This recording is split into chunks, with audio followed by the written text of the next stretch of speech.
falamos um pouquinho sobre.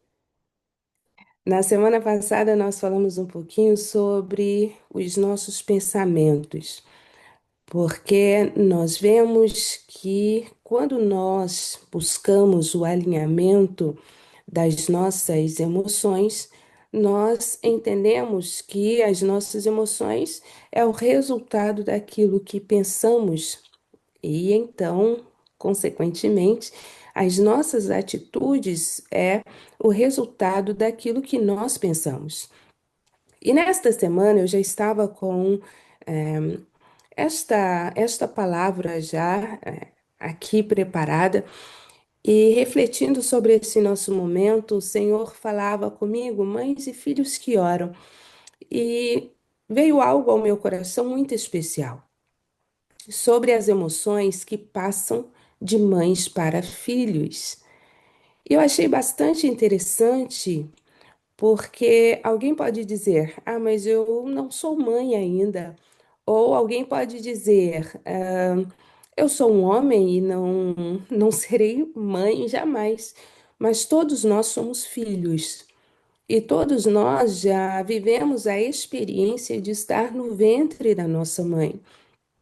E ela teve experiências emocionais que nos alcançaram ainda no ventre da mãe. Então, existem questões emocionais que muitas vezes nós não entendemos por que sentimos determinadas sensações, emoções, mas estão estas registradas, né, na nossa memória desde quando estávamos no ventre da nossa mãe. Então, é muito importante que nós venhamos pensar, entender que algumas vezes nós não vamos encontrar imediatamente a raiz daquilo que nós estamos vivendo, tendo como experiência, se nós não olharmos um pouquinho mais detalhadamente lá atrás, na nossa origem, na experiência que também a nossa mãe teve enquanto nós estávamos no ventre. Eu creio na palavra do Senhor quando o Senhor diz a Jeremias, desde o ventre, quando você era informe, ainda que você, antes que você saísse da madre, o Senhor te conhecia. O Senhor conhece cada parte do teu corpo enquanto ela vai sendo formada, mesmo aquilo que a medicina ainda não pode enxergar, Deus está vendo.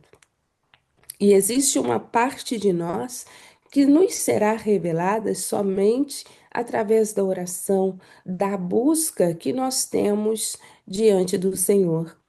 E é importante também nos nossos dias entender que existe um estigma muito grande ainda na igreja, infelizmente, sobre as questões emocionais, sobre as doenças da alma. Nós vivemos um período na igreja onde quem tinha algum problema emocional, alguma dificuldade emocional, era comparado com alguém que não orava, que não buscava, que estava longe, distante de Deus. Mas nós vamos ver por toda a Bíblia pessoas que, em um momento de emoções fortes, de emoções conturbadas, elas tiveram ali momentos de profunda depressão, de profunda tristeza, de profunda angústia, ainda que o termo usado naquele momento não fosse depressão. Nós temos o próprio salmista Davi, nós temos o Salmo 42, Salmo 43, onde nós vamos ver por que estás abatida, ó minha alma. E a questão das emoções está exatamente na sede da alma, né? É a resposta àquilo que nós vamos ouvir. Então, nós vamos aquele pensamento ele vai amadurecendo, ele vai sendo cultivado e então as emoções ficam afloradas. O que que Elias ouve? Elias ouve uma ameaça. É algo que está no pensamento. O que vai acontecer comigo se Jezabel colocar as mãos em mim? Isto gera em Elias uma emoção que o faz correr para a caverna. Então, as emoções, elas não serão tiradas de nós. Muitas vezes nós dizemos assim: eu não quero sentir isto, e é legítimo não desejarmos sentir algumas emoções da forma que elas vêm, quase que nos atropelando. Mas cada emoção é necessário, porque faz parte do ser humano. Mas nós vamos novamente, né? Amo, Gálatas 5, nós vamos novamente lá no versículo 22, e nós vamos entender que existe como a última característica ou fruto do Espírito, nós temos ali o domínio próprio. O domínio próprio é: eu vou buscar dominar os meus pensamentos para que eles não me dominem, e vou buscar dominar as minhas emoções para que elas não me atropelem. Então, nós temos aqui como emoções, desejo trazer hoje, como fizemos para os pensamentos, algumas emoções básicas, que vamos começar com a alegria, né? A alegria, nós vemos como uma emoção extremamente positiva, uma emoção que nós queremos, até porque é fruto do Espírito, está lá em Gálatas. Mas quando esta emoção é um excesso de excitação e vira ansiedade e superficialidade, não é uma emoção desejável. Eu costumo dizer que a felicidade é um sentimento desejado, enquanto a emoção é a alegria, que é a resposta àquele estado de ser, ou melhor, aquela forma de ser feliz.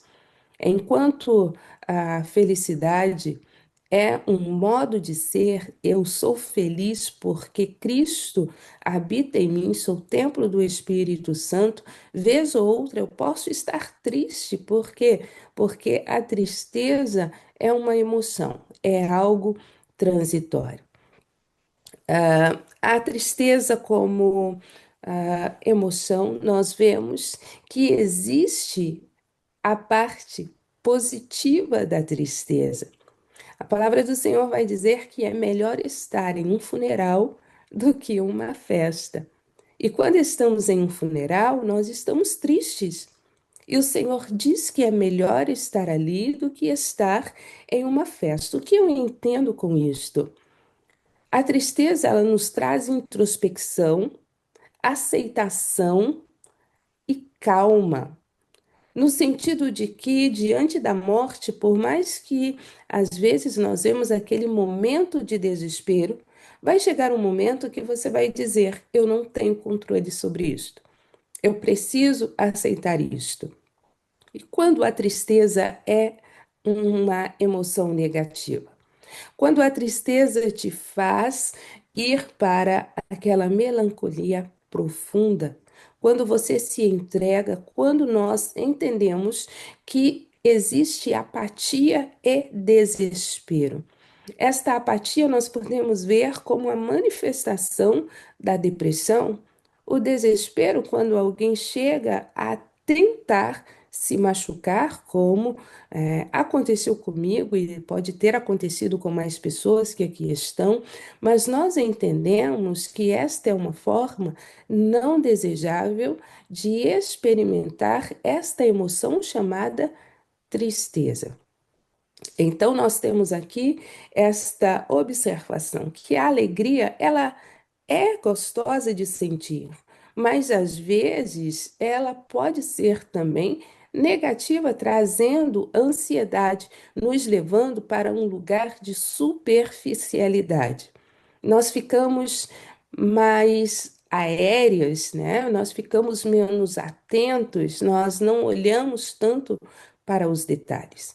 Enquanto a tristeza, ela pode ter a sua vertente positiva, que é a reflexão sobre a própria vida, sobre o valor de determinados aspectos da vida que, em um momento de alegria plena, nós não conseguiremos, colocar a nossa atenção. A terceira emoção aqui que podemos destacar, a raiva, a indignação que motiva, que dá coragem para agir, esta raiva é positiva. Quando Jesus se indignava contra os fariseus, ele estava com raiva. Quando Jesus fez a limpeza no templo, ele estava com raiva. Agora, o que é negativo ou o que é uma força contrária, como disse na primeira live, a qual nós devemos evitar? Quando esta raiva, ela é uma fúria, uma agressividade, uma irritabilidade que nos impede de manter o controle do ambiente onde nós estamos. Quando esta raiva desestabiliza o meu ambiente, eu preciso entender que ela não está cumprindo em mim como emoção a razão pela qual o Senhor a colocou dentro de mim. Porque tudo isso que nós estamos falando são características inatas do ser humano. Tem pessoas que controlam melhor, outras têm um pouquinho mais de dificuldades. Então, quando nós falamos assim, Senhor, tira esta raiva de mim, Senhor, eu não quero sentir raiva. Eu costumo dizer, Senhor, me ajude a direcionar o que eu estou sentindo para a coisa certa, porque eu sei que isto tem uma utilidade. Especialmente quando nós falamos da próxima emoção, que é o medo. O medo é extremamente necessário na vida do ser humano. Até os animais manifestam esta emoção chamada medo, porque traz cautela, é, traz vigilância, que vai culminar em uma proteção. Se eu tenho medo, eu não vou me aproximar do perigo, eu vou me resguardar, eu vou me preparar para enfrentar aquilo que causa ameaça à minha vida. Quando não é desejável este sentimento?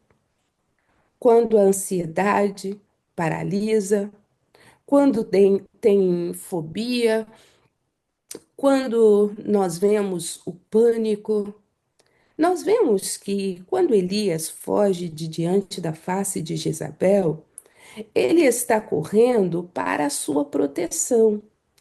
Ele sentiu medo, mas ele correu. Eu acho interessante, e eu acredito que alguns de vocês já me ouviram falar isto, que ele não corre para qualquer lugar.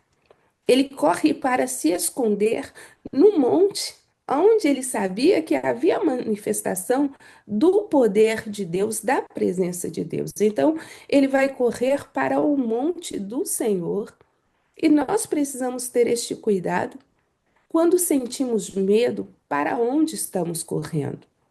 Quando estamos sentindo medo, como nós estamos descarregando esta carga de emoções que são como energias? Tem pessoas que ficam com o corpo todo eletrizado, paralisado. Então, o medo que paralisa, ele precisa ser tratado.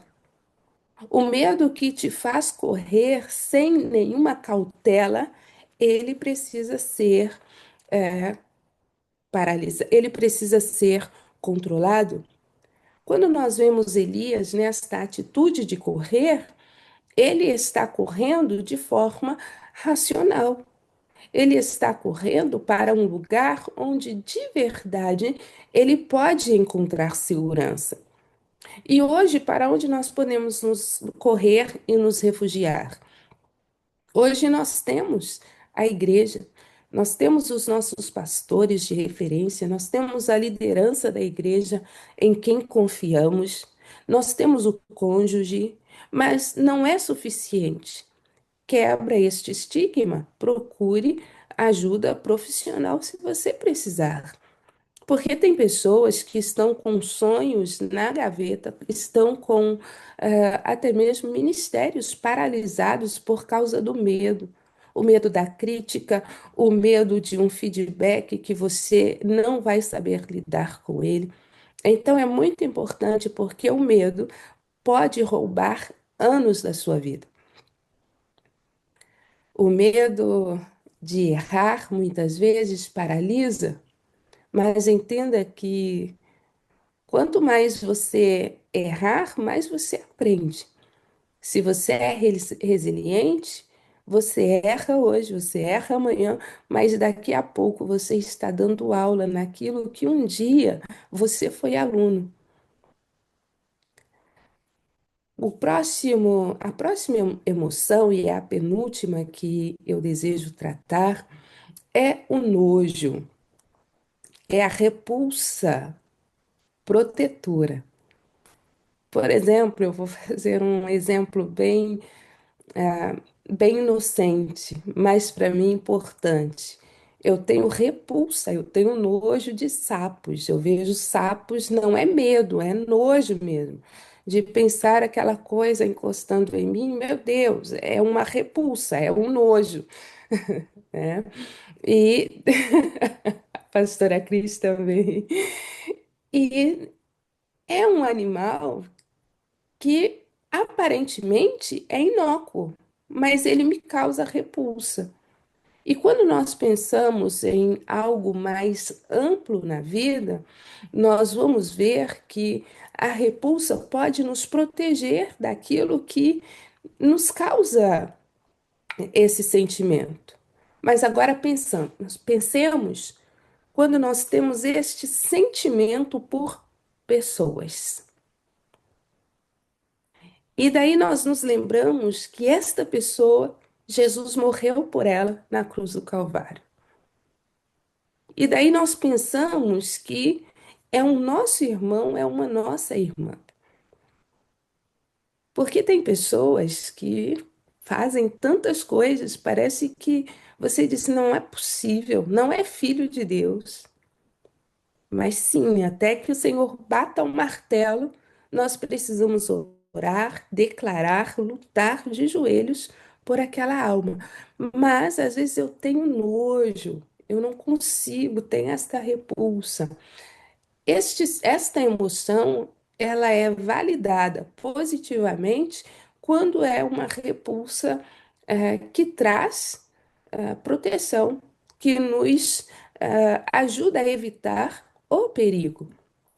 Mas esta aversão intensa, esta rejeição, às vezes injusta ou motivada por alguma situação, quando nós falamos de seres humanos, quando nós falamos de mesmo de animais, da natureza, de tudo aquilo que o Senhor criou e formou, nós precisamos colocar a nossa atenção porque esta aversão intensa pela criação e especialmente pelo homem e a mulher que o Senhor criou é algo que não agrada o coração de Deus. E de onde vem isso tudo?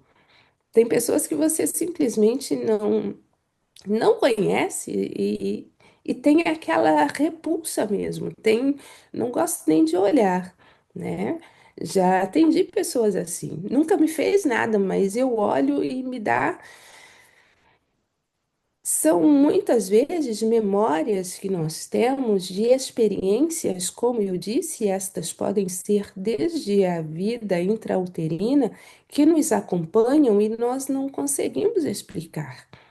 E tudo aquilo que nós não conseguimos explicar, que nos paralisa, nós precisamos ir aos pés do Senhor e pedir que Ele nos ensine a administrar aquilo que não será mudado e nos ensine o caminho para que nós sejamos melhorados naquilo que precisa ser melhorado. A última emoção que desejo aqui trazer como referência para os amados, né? Estas são as emoções básicas, é a surpresa. Surpresa. Quando a surpresa é agradável, quando causa admiração, quando a curiosidade é renovada. Por exemplo, estamos lendo um texto bíblico e dizemos assim: Nossa, eu nunca tinha visto, lido com esta perspectiva. Recebi uma revelação do Espírito Santo e então eu quero continuar estudando sobre este tema para ver onde ele vai dar. Ou ouvimos uma ministração, ouvimos um estudo e dizemos: Nossa, eu nunca tinha pensado algo assim. Eu nunca tinha considerado dessa forma. Eu estou com admiração. A minha curiosidade foi ativada para continuar buscando conhecimento acerca daquele assunto. Quando esta curiosidade, ou melhor, quando esta surpresa é uma força de tração contrária, quando ela causa choque, quando ela traz desorientação, quando ela traz confusão para a nossa vida. Estas são as emoções básicas, e agora nós vamos passar rapidamente para as emoções de autoconsciência moral. Nós vemos que estas emoções de autoconsciência moral, elas podem ser mais ou menos perceptíveis na vida de determinadas pessoas. Por exemplo, a primeira dentre todas, que impedem muitas pessoas, inclusive alguém que me ouve aqui, de falar em público. Tenho vergonha. É uma emoção que paralisa muitas pessoas muito mais do que o medo. Porque quando nós temos vergonha, isto é positivo desde o momento que nós usamos esta emoção para uma autocorreção, como combustível para que nós venhamos nos ajustar no nosso comportamento. Maravilha! Fiz isto, senti vergonha, preciso melhorar, não faço mais.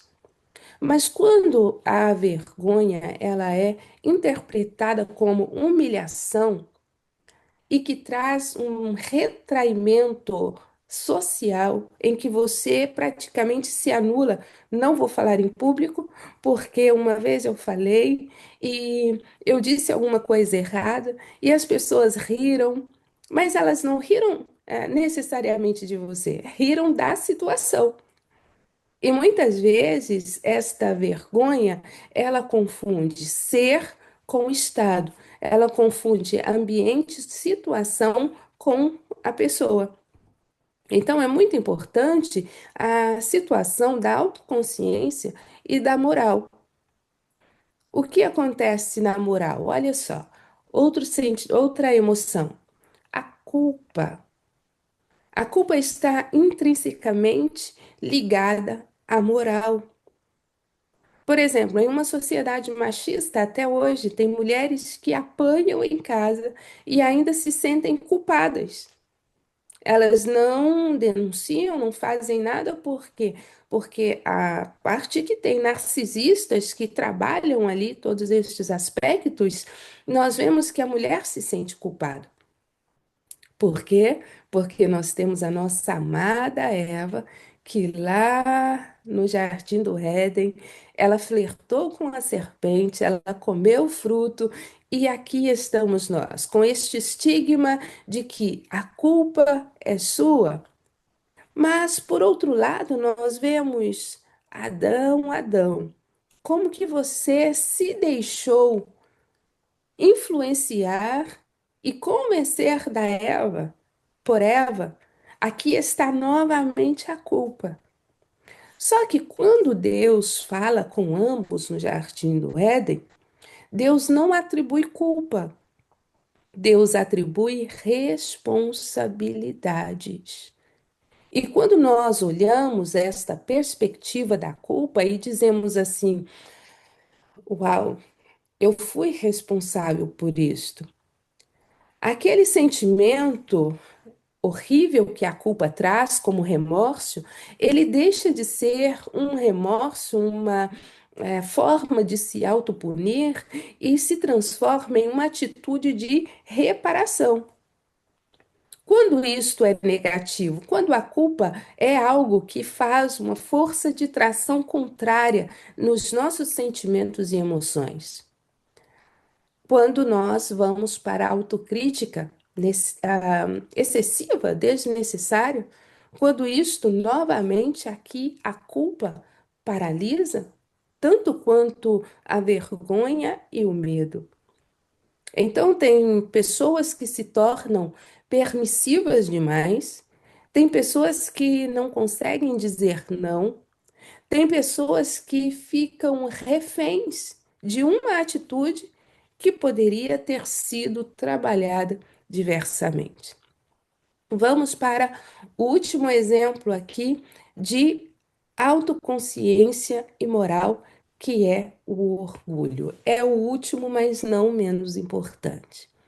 Por causa do orgulho, nós sabemos que o inimigo das nossas almas foi jogado para baixo, e com ele a terça parte dos anjos.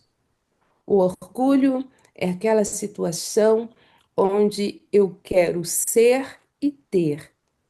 É aquela autoestima exagerada, desacerbada, onde a pessoa não aceita feedbacks, a pessoa é arrogante, ela sabe tudo e não sabe ouvir, e não quer ouvir. Isto é extremamente negativo. Mas quando o orgulho é positivo? Sim, o orgulho pode ser positivo. Nós vemos que ele está diretamente relacionado à autoestima.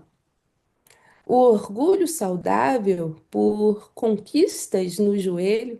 Olha que orgulho, orei muitos anos pela salvação do marido, pela salvação da esposa, pela salvação do filho. Eu me orgulho do tempo que eu estive na presença do Senhor. Eu me orgulho por tudo aquilo que eu renunciei, me formei em teologia, em psicologia, em medicina. Existe esta parte que é louvável desta emoção. Se nós temos, é porque serve.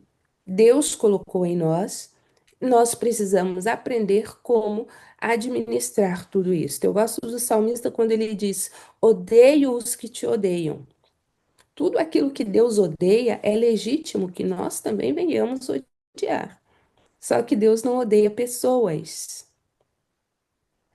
Vamos para a última parte. Louva a Deus, porque fiquei bem apreensiva com o horário, mas conseguimos, graças a Deus, sem correr, sem pular nada, cumprir tudo aquilo que o Senhor tinha ministrado à minha alma. E desejo aqui reforçar.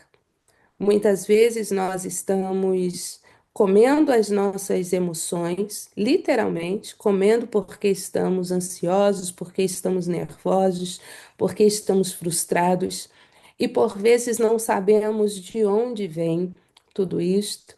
Muitas vezes a raiz da rejeição que está dentro de nós iniciou lá no ventre e nós não sabemos por que nos encontramos naquele vazio.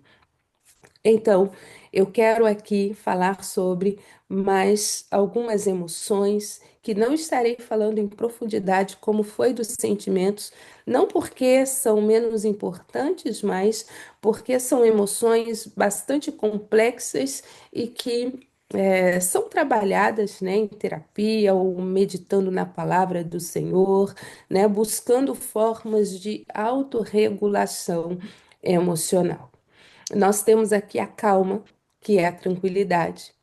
Mas para cada emoção, nós precisamos entender que ela pode ser algo desejável ou algo que nós precisamos evitar. Uma pessoa calma demais, uma pessoa tranquila demais, ela pode, por vezes, parecer ou até mesmo ser apática, não ter reação.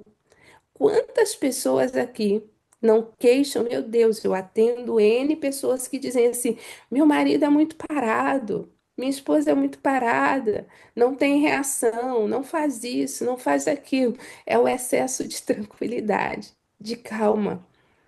Mas quando ela é desejável, quando nos ajuda a manter o foco, a manter o bem-estar, quando traz serenidade, né? Quando você consegue ter esta regulação do ritmo e da direção do teu pensamento, isto é muito bom. Tédio, o tédio é maravilhoso. Como assim? É horrível? Não, o tédio pode ser um impulso para a criatividade e para a mudança. Porque se você não gosta do que você está vivendo, você precisa fazer alguma coisa para mudar. Mas o tédio também pode trazer irritabilidade, desmotivação, por exemplo, um trabalho entediante que você não pode mudar. Ele vai te puxando cada vez mais para baixo. Cada dia mais é difícil sair da cama para ir para o trabalho, por exemplo. A nostalgia, que aqui para nós é muito mais do que saudade. A nostalgia, ela dói, é aquela saudade dolorosa. É aquela saudade de algo que traz aquele sentimento e, por vezes, a certeza de impossibilidade que não se pode realizar. Aqui, a maioria já passou pela adolescência, é o amor platônico, né? Mas quando isto é positivo para nós, quando traz conforto, por exemplo, nós vamos voltar, né, na questão eh, das perdas, dos lutos. Quando nós sentimos aquela tristeza da perda, o que nos conforta? O que nos traz este sentimento de gratidão pelo passado? Quando nós sabemos, eu honrei meu pai e minha mãe, eu fiz pelo filho, eu fiz por aquela pessoa tudo que estava em minhas mãos fazer. Então, a nostalgia, nesse sentido, não é uma saudade que dói, mas é algo que, embora seja desconfortável emocionalmente, vai te dar alegria, satisfação, porque você sabe, fiz o que precisava ser feito. Vamos aqui, ansiedade e estado de alerta. A ansiedade, ela pode ser algo bom porque ela nos prepara para a ação. Se eu estou ansiosa para uma prova, eu vou estudar um pouco mais. Se eu estou ansiosa porque eu vou ministrar em algum lugar, eu vou me preparar um pouco mais. A minha atenção estará direcionada para aquela atividade. Eu vou manter o foco ali. Eu vou me preparar melhor. Mas a ansiedade que causa tensão, insônia, preocupação crônica, ai, não durmo, não consigo comer, não saio do banheiro, me dá náuseas, isto precisa ser regulado. Motivações e interesse de exploração. Nós temos aqui curiosidade, esperança, entusiasmo. Sempre lembrando que tudo isto pode ser tanto bom quanto desejável de alinhamento, porque a curiosidade com o interesse ativo para explorar, para aprender, é muito bom. Mas a curiosidade, inquietação, a vida dos outros, estas coisas que nós deveríamos saber só se as pessoas, né, quiserem contar, né? Tem pessoas que querem saber tudo. Eu recebi várias já observações indiscretas sobre a minha vida pessoal que assim me afastaram de pessoas. Então, a curiosidade, ela precisa ser coerente com o meu espaço na vida do outro, né? E por vezes a curiosidade pode trazer frustração se não satisfeita, né? Dependendo do nível, a curiosidade ela pode tirar a motivação, o motivo para uma ação positiva. Temos aqui a esperança. A esperança não pode ser algo como uma ilusão ou negação da realidade, mas a esperança ela tem que ser otimismo e perseverança. O Salmo 40 é algo fantástico, é algo extraordinário, onde eu vejo uma esperança em algo concreto. E a nossa esperança, se ela está em Deus, ela nunca jamais será decepcionada no propósito que Deus tem. Podemos nos decepcionar humanamente falando? Podemos, mas jamais Deus deixará de cumprir aquilo que ele disse na sua palavra. Mas tem coisas que, se nós não fizermos, ficarão por fazer. Costumo dizer que tem coisas que Deus faz, outras ele manda alguém fazer. Até os anjos podem fazer determinadas coisas. Mas quanto a crer, quanto a buscar, quanto a nos levantarmos, Deus dificilmente vai mandar alguém dizer assim: olha, vai lá e tira a Ana da cama, porque ela precisa se levantar. Esta é a parte do meu esforço, onde eu preciso entender: para sair daqui, eu preciso me levantar. Eu passei quase 3 meses em uma clínica de recuperação psiquiátrica ali na Suíça, e foi ali, no fundo do poço, que o Senhor me direcionou. Eu disse: o que eu quero ser? Como que o Senhor pode me usar? E muitas vezes o vale onde nós estamos é aquilo que o Senhor vai usar para nos aproveitar no ministério. Hoje eu posso falar sobre estas dores como quem estudou, sim, mas especialmente como quem viveu tudo isto. Então, cuide das suas emoções, confie em Deus e entenda que tem coisas que é do espírito. Eu iniciei dizendo isso semana passada. Tem coisas que é da mente e tem coisas que é do corpo. Não adianta fazer exercício físico se não orar, não vai alcançar resultados espirituais. E se nós queremos ter saúde mental, emocional, ter os pensamentos alinhados com o nosso propósito, nós precisamos cuidar das nossas emoções, para que também tenhamos uma jornada produtiva para o reino de Deus. A minha oração é para que o Senhor continue ministrando ao teu coração, que o Senhor te dê força e coragem para olhar para dentro de você de forma crítica, sim, mas não punitiva. Que este seja um dia de autorreflexão, que seja um dia de não esperar o acolhimento externo, mas olhar para você e entender que tudo que você é foi Deus que fez, e tudo que você tem serve, precisa simplesmente ser redirecionado para que o Senhor possa, assim, completar a obra dele em sua vida. Amém? Pastora Cris, mais uma vez, muito obrigada.